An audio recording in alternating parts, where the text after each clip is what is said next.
녹정기, 김용원저, 제4권 2장.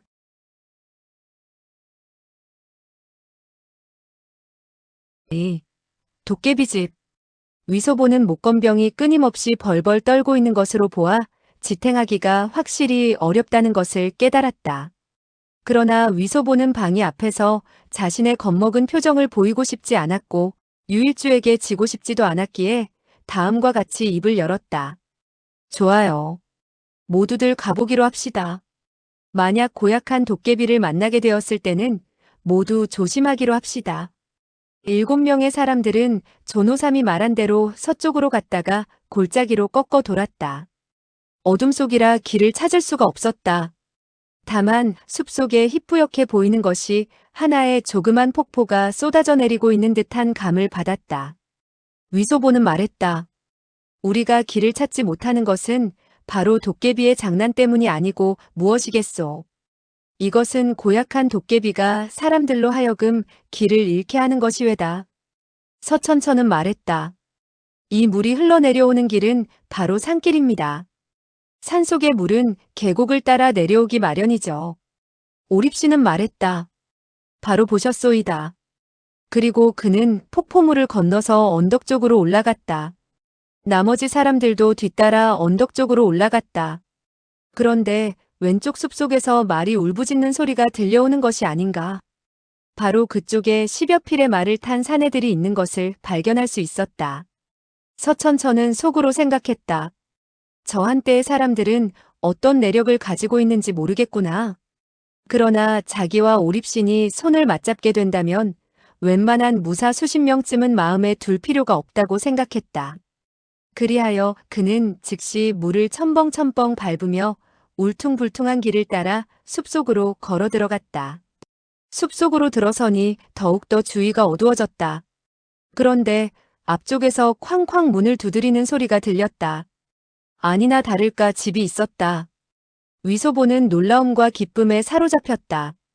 그런데 갑자기 누군가 손을 뻗쳐 그의 손을 잡아주었다.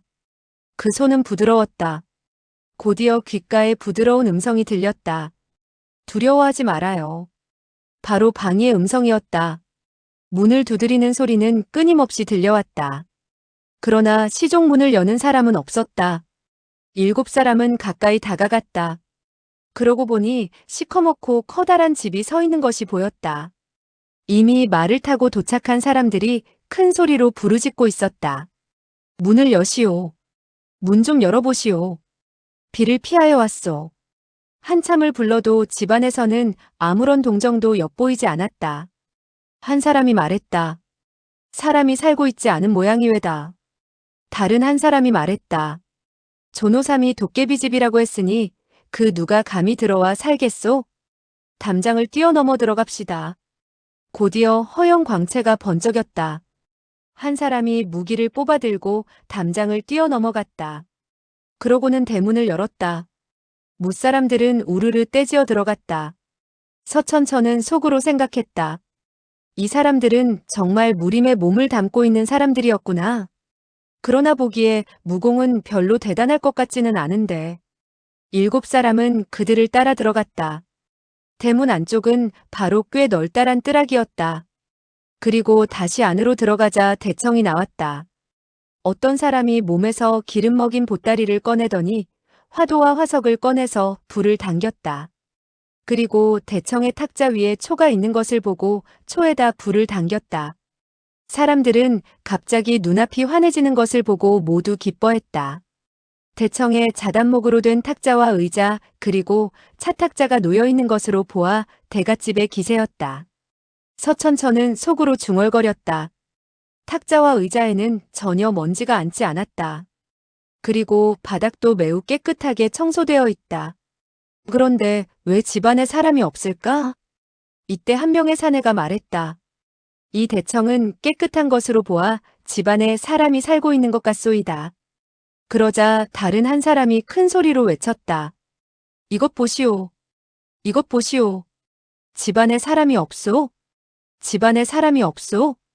대청은 높다랗고 또한 넓어서 그가 소리치는 소리가 메아리 되어 돌아왔다. 메아리 치는 소리가 멎자 사방에서 그저 소나기 퍼붓는 소리만이 들려오고 다른 기척은 들을 수가 없었다. 무사람들은 서로의 얼굴만 쳐다보며 매우 이상하다고 생각했다. 이때 한 명의 백발 노인이 서천천에게 물었다. 당신네들은 강호의 친구들이요? 서천천은 말했다. 불초의 성은 허라고 하는데 이 몇몇 사람들은 가족이거나 친척이 없고 산서성으로 친척을 만나러 가는 길입니다. 그런데 뜻밖에도 이곳에서 큰 비를 만나게 되었습죠. 나리의 존성은 어떻게 되십니까? 그 노인은 고개를 끄덕여 보였다. 그들 7명 가운데 노인도 있고 또 어린애도 있고 여자도 있는 것을 보고 별로 의심하지 않는 듯 했다. 그러나 서천천이 묻는 말에 대답은 하지 않고 중얼거렸다. 이 집은 좀 이상야릇한 점이 있군. 그러자 다른 한 명의 사내가 부르짖었다. 집안에 사람이 없소? 모두 죽었단 말이오? 잠시 여유를 두고 기다렸으나 여전히 대답하는 사람이 없었다. 그 백발의 노인은 의자 위에 앉더니 6명을 손가락질하며 말했다. 너희들 6명이 뒤로 가서 살펴보도록 하라. 6명의 사내들은 무기를 손에 뽑아들고 뒤채로 걸어갔다. 6사람은 살짝 허리를 구부리고 매우 느릿하게 걸음을 옮겼는데 그 표정은 무척 경계하는 것 같았다. 곧이어 문에다 발길질을 하는 소리, 호통치는 소리 등이 끊임없이 들려왔으나 별 이상한 점은 없었고 그 소리도 점차 멀어져 갔다. 아마도 집이 꽤 넓은 모양이라 일시에 집 끝까지 가볼 수는 없는 것 같았다. 노인은 다른 4명을 가리키며 말했다. 나무를 찾아와서 횃불을 더 만들어 뒤따라가 보도록 하라. 그 4사람은 명을 받들고 나갔다. 위소보 등 7명은 대청의 길다란 창문 문틀에 앉아 있었으며 그 누구도 입을 열고 말하지 않았다. 서천천은 그 한때의 사람들 가운데 10명이 뒤채로 걸어 들어갔는데도 대청에 아직 8명이나 남아있는 것을 볼 수 있었다. 그들은 모두 무명 베옷을 입고 있었다.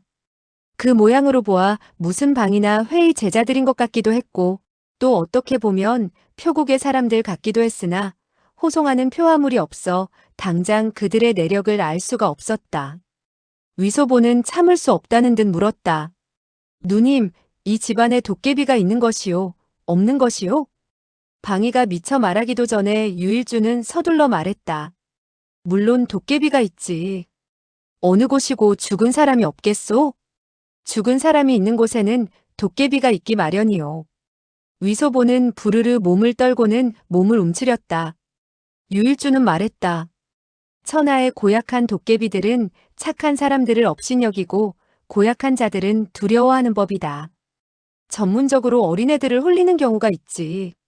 어른들은 양기가 성하기 때문에 목매 죽은 귀신이나 머리 잘린 도깨비들은 감히 어른들을 건드리지 못하는 법이지. 방이는 옷자락 안에서 손을 빼 위소보의 왼손을 잡고서는 말했다. 사람들이 도깨비를 두려워하지만 도깨비는 더욱더 사람을 두려워해요. 불빛을 보기만 하면 도깨비는 달아나고 만답니다. 이때 발걸음 소리가 울려 퍼지면서 먼저 뒤채를 살피러 갔던 6명의 사내가 대청으로 돌아왔다. 그런데 그 얼굴은 매우 이상야릇한 표정을 띠고 있었고 이구동성으로 말했다. 한 사람도 보이지 않습니다. 그러나 곳곳에는 깨끗하게 청소가 되어 있었습니다. 침대 위에는 이부자리가 펼쳐져 있고 침대 아래에는 신발이 있는데 모두 다 계집애의 것이었습니다. 유일주는 큰 소리로 부르짖었다. 여자 도깨비다. 이 집안은 여자 도깨비로 가득 차 있어요. 사람들은 일제히 고개를 들고 그를 바라보았다. 잠시 그 누구도 아무 말하지 못했다. 그런데 벼랑간 뒤쪽에서 4사람이 커다란 괴성을 지르는 게 아닌가. 노인은 벌떡 몸을 일으켜서 뒤쪽으로 달려가려 했다. 그러나 그 4사람은 이미 대청 안으로 달려들어왔다. 손에 들려있던 횃불은 이미 꺼져 있었는데 이렇게 부르짖는 것이었다. 죽은 사람들 뿐입니다. 죽은 사람이 너무나 많습니다. 그 얼굴에는 놀랍고 당황한 빛으로 가득 차 있었다. 노인은 얼굴을 굳히며 부르짖었다. 무슨 호들갑들이냐? 나는 또 무슨 적을 만났다고. 죽은 사람이 뭐가 그렇게 두렵단 말이냐? 한 명의 사내가 말했다. 무서운 것이 아니라 저 이상야릇합니다. 그 노인은 물었다. 뭐가 이상야릇하다는 말이냐? 다른 한 명의 사내가 말했다. 동쪽에 한 칸 되는 집안에는 모두 다 죽은 사람들의 영당인데 얼마나 많은 사람들이 모셔져 있는지 모를 정도입니다. 그 노인은 생각해보더니 말했다. 죽은 사람이나 관은 보지 못했느냐? 두 명의 사내는 서로 쳐다보더니 말했다. 똑똑히 보지는 못했습니다. 아마 없었던 것 같습니다. 노인은 말했다. 모두들 횃불을 몇 자루 더 준비하도록 해라. 모두 함께 가보도록 하자. 어쩌면 이곳은 한갓 사당인지도 모른다. 만일 그렇다면 이거야말로 평범하기 이를 데 없는 노릇이 아니냐? 그는 아무렇지도 않은 듯 말했으나 그 어조에는 매우 망설이는 빛이 서려 있었다. 그는 이곳이 결코 사당에 불과한 곳이 아님을 분명히 알고 있는 것 같았다. 그의 수하 사내들은 대청에서 탁자와 의자를 쪼개서는 횃불로 만들어 불을 붙이고는 뒤채로 몰려갔다. 서천천은 말했다. 내가 가서 보고 오리다. 여러분들은 이곳에서 기다리도록 하시오. 그리고 그는 무사람들을 따라 뒤로 갔다. 오표는 물었다. 사부님, 이 사람들은 어떤 내력을 갖고 있는 것일까요? 오립씨는 고개를 가로저었다. 알아볼 수가 없는걸. 말투로 미루어 볼 때 산동이나 관동 일대의 사람들인 것 같은데 관아의 포졸들 같지는 않아. 혹시 밀수꾼들이 아닌가 생각되는데 물건 따위를 가진 것을 볼 수가 없구먼. 유일주는 말했다. 이 한때의 사람들이야 별로 대단할 것이 있겠소? 그러나 이 집안의 여자 도깨비들은 무섭다고 하지 않을 수 없지요. 그러면서 그는 위소보에게 혀를 내밀어 보였다. 위소보는 몸을 부르르 떨며 방이의 손을 꼭 쥐었다. 자기의 손바닥에 식은땀이 고이는 것을 느낄 수 있었다. 목건병은 떨리는 음성으로 말했다. 유사형. 자꾸만 사람을 놀라게 하지 말아요. 유일주는 말했다. 소군주, 그대는 걱정할 것 없소. 그대는 금지옥엽이니 어떤 고약한 도깨비들이라도 그대를 만나게 된다면 멀리 피하고 감히 침범하지 못할 것이오. 그러나 고약한 도깨비들이 가장 좋아하는 것은 남자도 아니고 여자도 아닌 태감들이지. 방이는 버들 같은 눈썹을 꿈틀하며 얼굴에 노기의 빛을 띄우고 무슨 말을 하려다가 참는 것 같았다. 한참 후에야 발걸음 소리가 울려 퍼지면서 사람들이 대청으로 돌아왔다. 위소보는 길게 안도의 한숨을 내쉬며 약간 마음을 놓을 수 있었다. 서천천은 나직이 말했다. 7 내지 8칸의 방 안에 모두 30여 채의 영당이 모셔져 있는데 매 영당마다 5, 6명이나 7, 8명의 영패가 모셔져 있소이다. 보기에 한 집안에서 죽은 사람들인 것 같소이다. 유일주는 말했다. 그렇다면 이 집안에는 모두 몇백이나 되는 고약한 도깨비들로 가득 차 있는 것이 아닌가요? 서천천은 고개를 가로저었다. 그는 견문이 넓었지만 이와 같이 괴이한 일을 한 번도 들은 적이 없었다.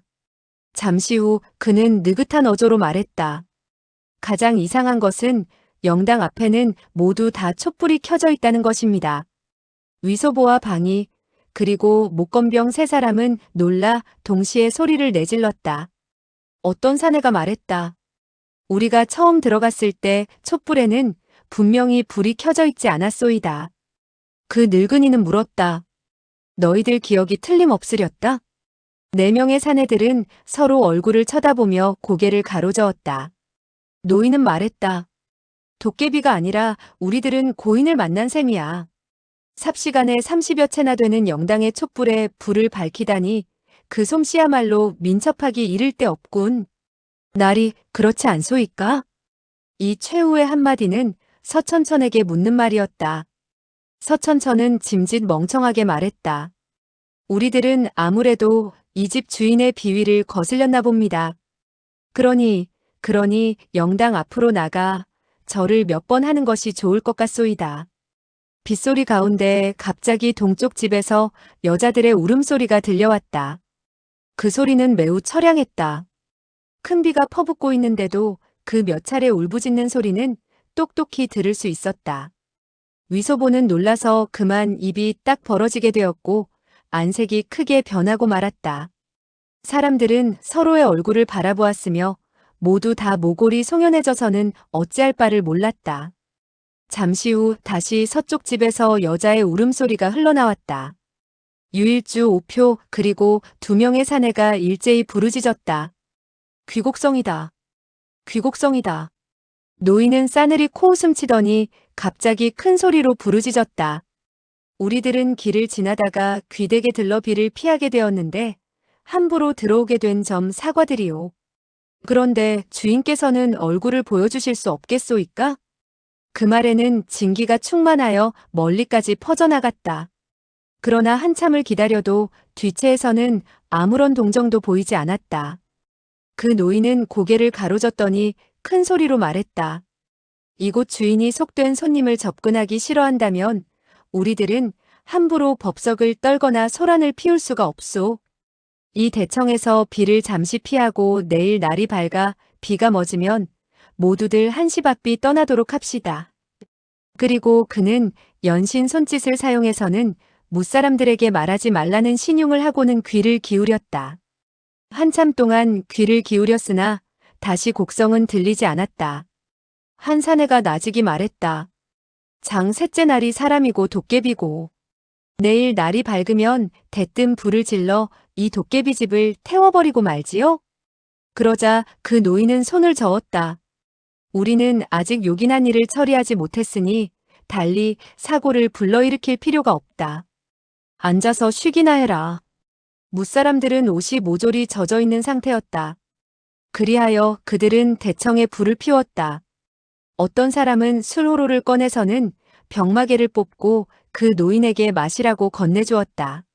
노인은 몇 모금 술을 마시더니 곁눈질로 서천천을 잠시 바라보았다. 그러더니 입을 열고 물었다. 허나리 댁네들 몇 사람은 한 집안 사람이라고 했는데 어째서 말투가 다 틀리시오? 나리는 경성 사람인 것 같고 이 몇 분은 운남 사람인 것 같소이다. 서천천은 웃으며 말했다. 나리는 꽤 귀가 맑소이다. 정말 노련한 강호인 이외다. 우리 큰 누이는 운남성으로 시집을 갔죠. 이분이 바로 나의 매부 이외다. 그러면서 그는 오립신을 손가락질했다. 그리고 다시 말했다. 나의 매부와 생질들은 모두 운남 사람이요. 나의 둘째 누이는 또 산서성으로 시집을 갔답니다. 그래서 서로 남북으로 뚝 떨어져서는 10여 년이 지나도 한 번 만나보기 힘들다오. 우리는 이번에 산서성으로 저의 둘째 누이를 찾아가는 길이외다. 노인은 고개를 끄덕여 보이더니 술을 한 모금 마시고는 실눈을 가늘게 뜨고서 물었다. 그럼 여러분들은 북경에서 오시는 길이요? 서천천은 말했다. 그렇토이다. 노인은 물었다. 길에서 혹시 10서너 살 되는 소태감을 만나지 않으셨소이까? 그 말이 떨어지자 서천천 일행은 속으로 흠칫했다. 다행히 노인은 서천천만을 주시했을 뿐이고 서천천은 얼굴에 어떠한 표정도 드러내지 않았다. 그러나 오표와 목건병 등은 얼굴빛이 변했는데 그 노인은 다른 사람에 대해서는 별로 유의하지 않았다. 서천천은 말했다. 나리는 태감을 말하는 것이요? 북경성 안에는 늙고 젊은 것들 할 것 없이 태감들이 많지요. 문을 나서면 몇 사람은 만나게 되지요. 그 노인은 말했다. 나는 그대에게 길에서 만나지 않았는가 물은 것이지. 북경성 안에 태감을 두고 말한 것이 아니외다. 서천천은 웃으며 말했다. 나리, 그 말은 그야말로 잘 모르시고 하는 말씀이외다. 대청나라의 규칙에 의하면 태감이 경성에서 나서기만 하면 그야말로 죽을 죄를 짓는 것이외다. 오늘날 태감은 명나라 때처럼 위풍당당한 면이 없죠. 지금 어느 태감이 있어 감히 경성에서 한 걸음 발을 내놓을 수 있겠소이까. 노인은 하더니 말했다. 어쩌면 옷차림을 바꾸었는지도 모르겠구려.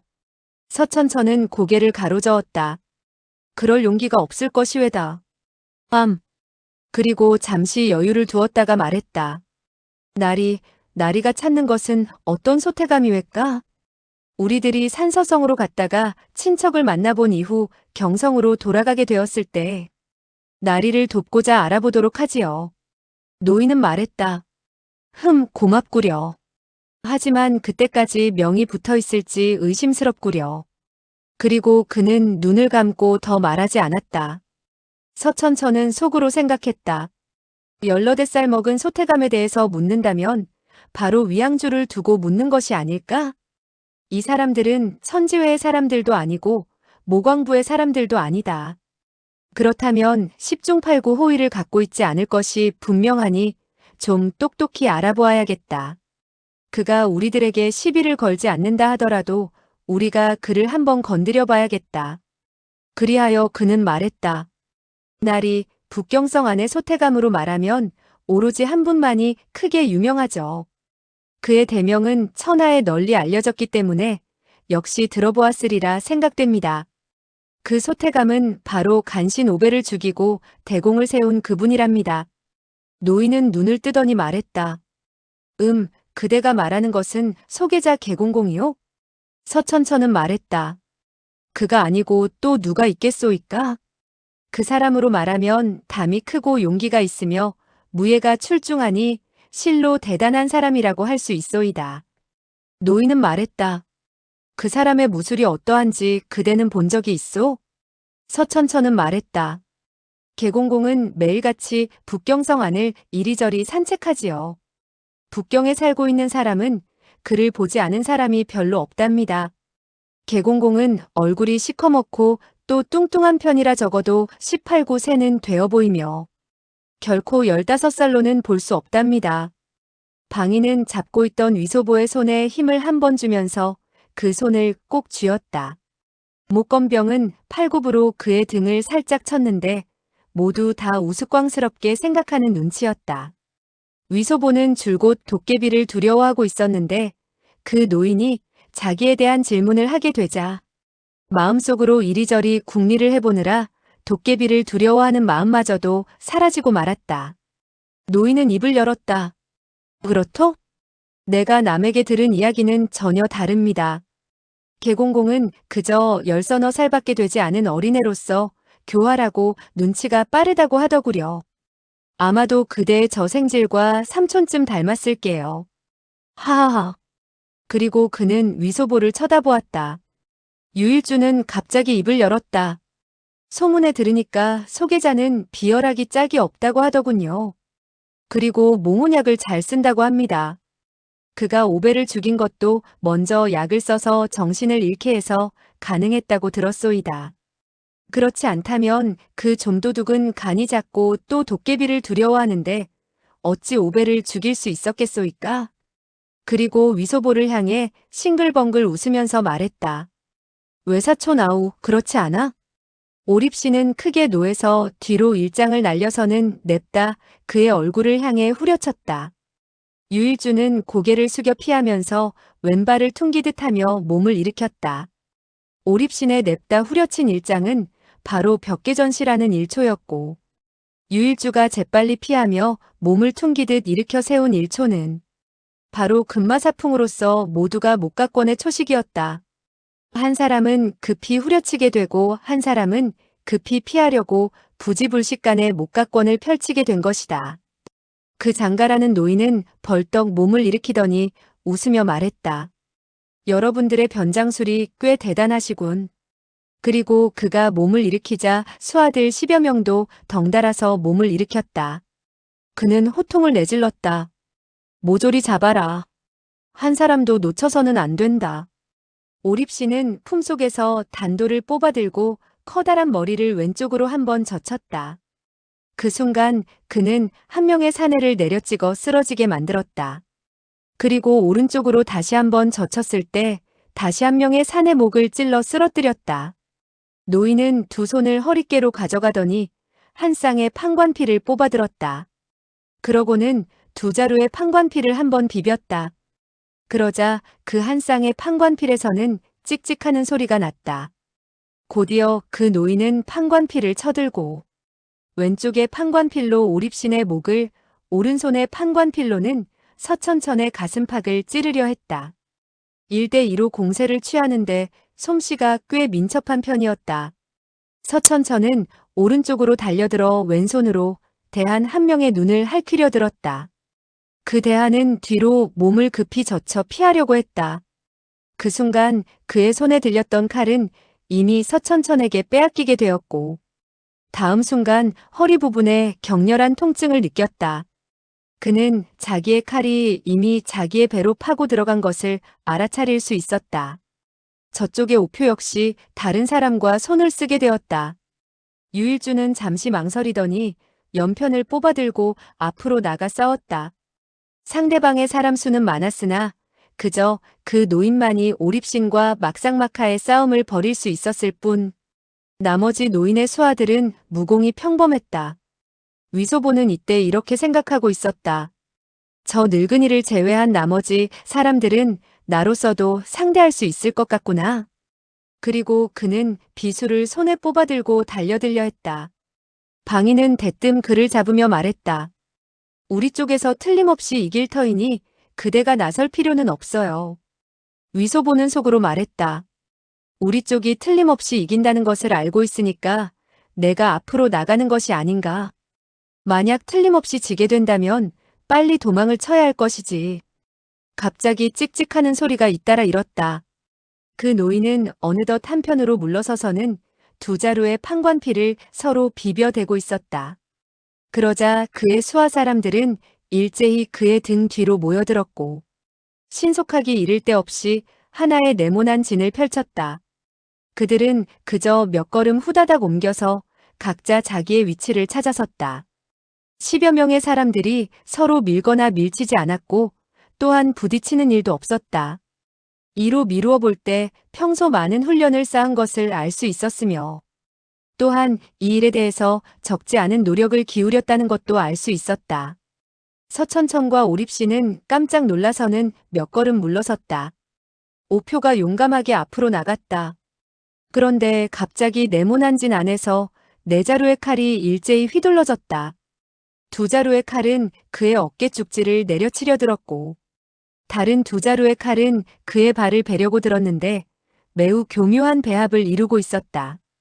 그런가 하면 중간에는 두 자루의 창날이 툭 붉어져서는 그가 후려친 칼을 옆으로 밀어냈다. 오표는 하는 소리와 함께 어깨에 칼을 맞고 말았다. 오립씨는 급히 부르짖었다. 오표야, 뒤로 물러서라. 오표는 뒤로 물러섰다. 순식간에 싸움의 승부가 갑자기 역전되고 말았다. 서천천은 위소보와 두 소녀 앞을 가로막고 지켰다. 그리고 상대방의 진법이 어떻게 운용되는가를 살폈다. 이때 노인은 오른손에 판관피를 높이 쳐들고 소리 높여 외쳤다. 홍교주는 만년이 지나도 늙지 않으시며 영원히 선복을 누리게 될지어다. 수명은 하늘처럼 높을지어다. 그 수하 사내들은 일제히 무기를 들고는 큰 소리로 외쳤다. 홍교주의 수명은 하늘처럼 높을지어다. 수명은 하늘처럼 높을지어다. 그 소리는 집안의 대들보가 들썩하니 흔들릴 지경이었고, 그 모습은 미친 사람들의 그것 같았다. 서천천은 그만 아연해져서 도대체 그들이 무슨 수작을 부리는지 알 수가 없었다.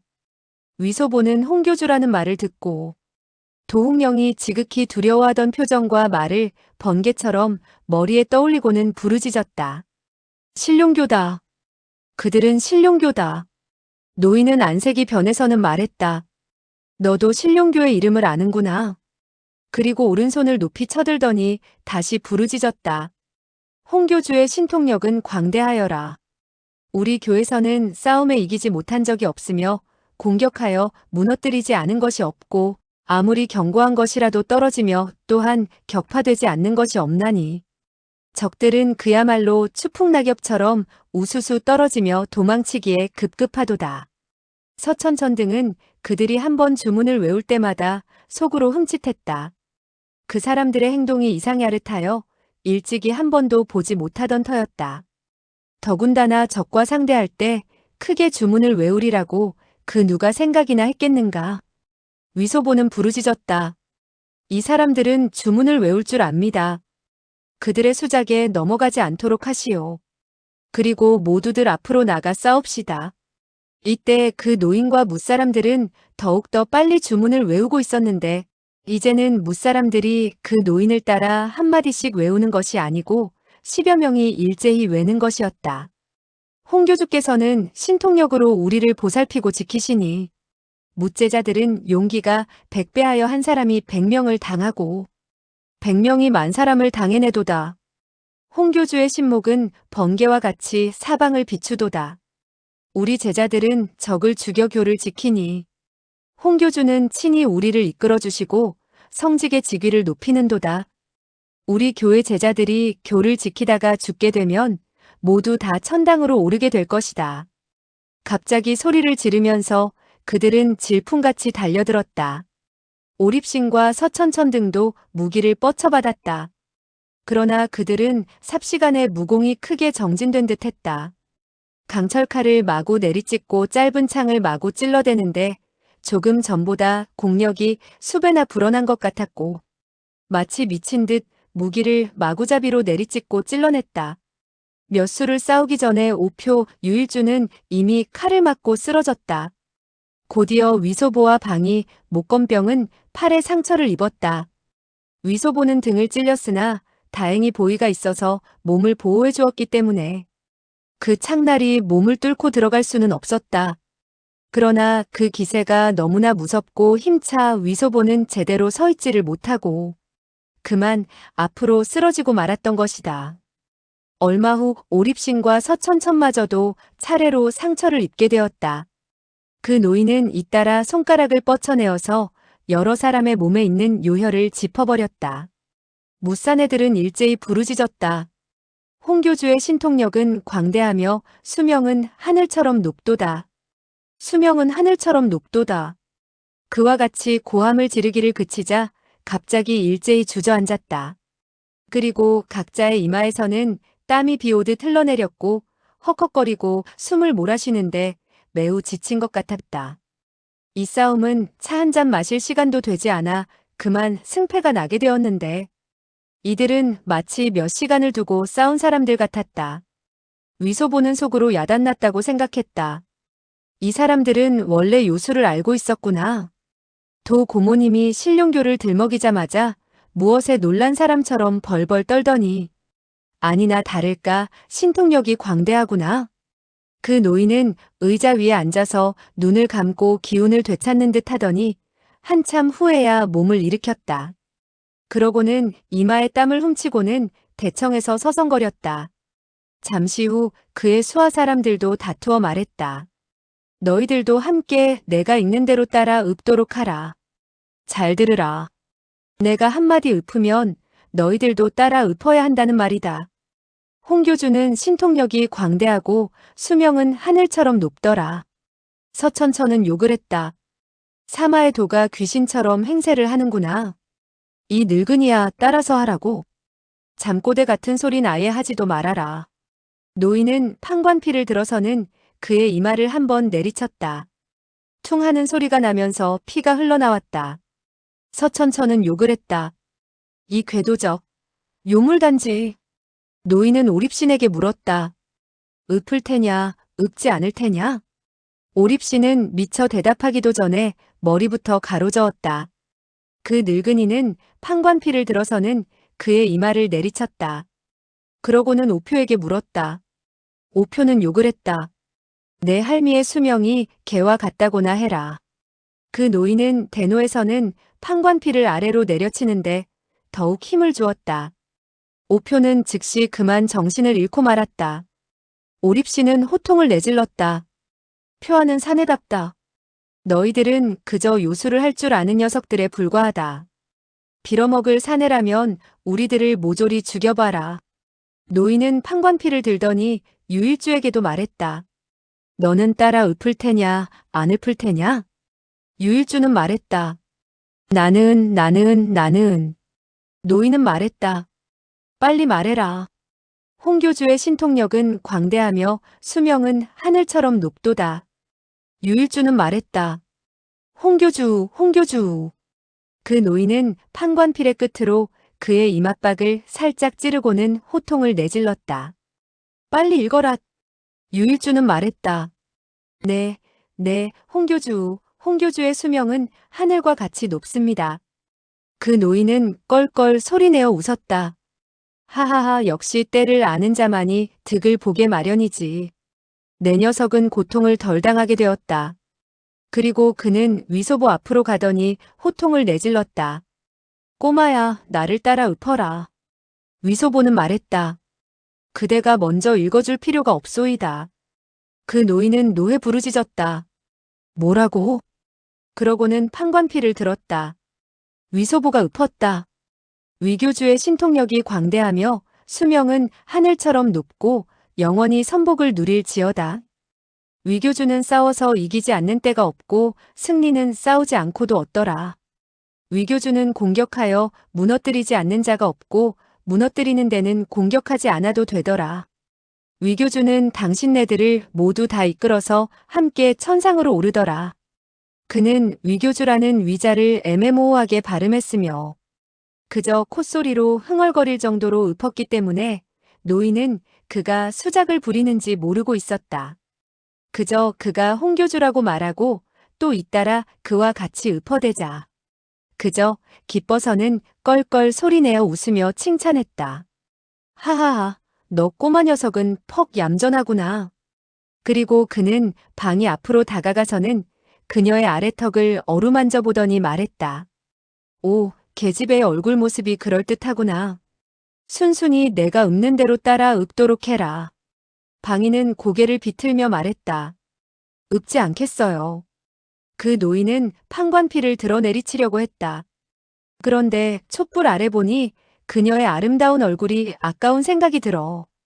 판관필의 끝으로 그녀의 뺨을 겨누고는 말했다. 읊겠느냐? 읊지 않겠느냐? 다시 한 번 더 읊지 않겠다고 한다면 나는 너의 얼굴에다 3번 줄을 그어버리겠다. 방이는 고집스레 읊지 않으려고 했다. 그러나 읊지 않겠다는 말을 차마 입 밖에 내놓을 수는 없었다. 노인은 물었다. 도대체 읊겠느냐, 못 읊겠느냐? 위소보는 말했다. 내가 그녀 대신 읊어드리리다. 틀림없이 그녀보다 더 멋지게 읊어 보이겠소. 노인은 호통을 내질렀다. 누가 너보고 대신하라고 했느냐? 그리고 판관피를 들더니 방이의 어깨 쪽지를 한번 내리쳤다. 방이는 아파서 하는 소리를 내질렀다. 갑자기 한 사람이 웃으며 입을 열었다. 장 셋째 날이 그 계집애가 만약 읊지 않는다면 우리로 하여금 그녀의 옷자락을 벗기도록 해주십시오. 나머지 사람들은 일제히 부르짖었다. 그것 참 멋진 생각이요. 그 생각이 그럴싸하구려. 유일주는 갑자기 입을 열었다. 당신네들은 어째서 그 소절을 못살게 구는 것이오? 그대들이 찾는 소태감이 어디 있는지 나는 알고 있어. 그 노인은 재빨리 물었다. 내가 안다고? 어디 있느냐? 빨리 말해라. 빨리 말해. 유일주는 말했다. 저 소절을 괴롭히지 않겠다고 약속하시오. 그러면 나는 그대에게 말하리다. 그렇지 않으면 당신이 나를 죽인다 하더라도 나는 말하지 않겠소이다. 방이는 날카로운 어조로 외쳤다. 사형, 나를 상관할 것 없어요. 노인은 웃었다. 좋다. 저 소절을 괴롭히지 않겠다고 약속하마. 유일주는 말했다. 그대가 한 말에 신의를 지켜야 하오. 노인은 말했다. 이 장가는 한 번 한 말에 대해서 물론 책임을 진다. 그 소태감으로 말하면 바로 오배를 잡아 죽인 황제께서 매우 총애하는 소계자이다. 너는 정말 그가 어디 있는지 아느냐? 유일주는 말했다. 멀리는 하늘 끝에 있고 가까이는 눈앞에 있소이다. 노인은 펄쩍 뛸 듯하면서 위소보를 손가락질했다. 바로 이 애로구나. 그러고는 얼굴에 놀라움과 기쁨에 얽힌 빛을 띄었다. 방이는 말했다. 그 어린애 같은 모양으로 어찌 오배를 죽일 수 있겠어요? 그가 하는 터무니없는 소리에 현혹되지 마세요. 유일주는 말했다. 그렇토이다. 만약 몽혼약을 사용하지 않았더라면 어찌 만주 제1용사 오배를 죽일 수 있겠소이까? 노인은 반신반의하며 위소보에게 물었다. 오배는 바로 내가 죽인 것이냐? 위소보는 말했다. 내가 죽인 것이면 어떻고 내가 죽이지 않았다면 또 어떻단 말이오?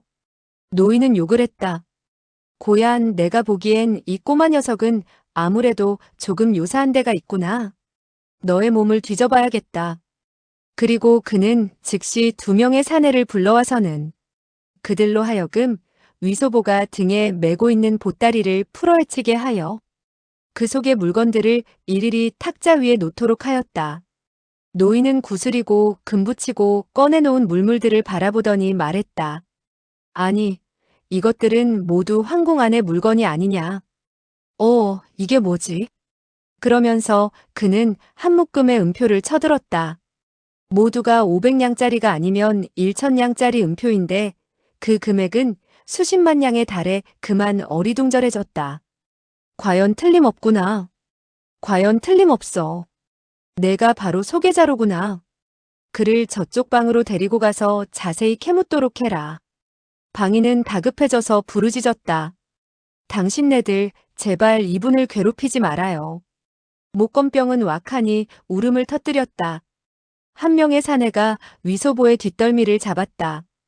그리고 다른 2사람은 탁자 위에 여러 가지 물건을 안아들었고 다른 한 사람은 촛대를 들고서 앞장을 섰다. 그러고는 후원 동쪽 상방으로 들어갔다. 노인은 손을 내저었다. 너희들은 모두 나가거라. 4명의 사내들은 모두 방을 나가고는 방문을 닫았다. 노인은 얼굴에 기쁜 빛을 띠고 연신 손을 비벼대며 방 안에서 서성거렸다. 그러더니 웃으면서 말했다. 그야말로 쇠신발이 닳도록 찾아 헤맸는데 이제는 찾는데 전혀 수고를 들이지 않게 되었구나.